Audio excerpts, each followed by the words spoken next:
বিচা কলার ছেচকি করার জন্য প্রথমে কলাটাকে আমরা ভাপিয়ে নিয়েছি, কিন্তু বেগুনটাকে ভাপানো হয়নি, তাই সাদা তেলে বেগুনটাকে কিছুটা নেড়ে নেব।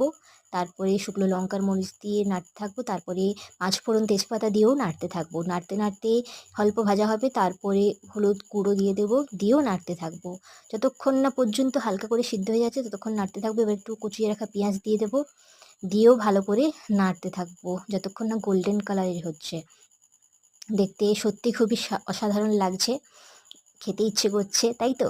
এরপরে পরিমাণ মতো লবণ দিয়ে দেবো, পরিমাণ মতো লঙ্কার গুঁড়ো দিয়ে নাড়তে নাড়তে থাকবো। তারপরে সিদ্ধ করে রাখা যে বিচা কলা, যেটাকে ছাড়িয়ে রেখেছি বীজগুলো, সেই বিচা কলাকে এরপরে দিয়ে দেব এই মশলার ভেতরে। দিয়ে এটাকে কিছুক্ষণ নাড়তে চাড়তে থাকবো। অল্প তেলে করা হচ্ছে, বাড়িতে করা হচ্ছে, তো নিশ্চয়ই এটা হেলদি হবে। একটা গোটা কলা দেখতে পেয়েছো অলরেডি, ভুলবশত থেকে গেছে। এবার নাড়তে নাড়তে দেখবে হয়ে গেছে, হয়ে এসছে।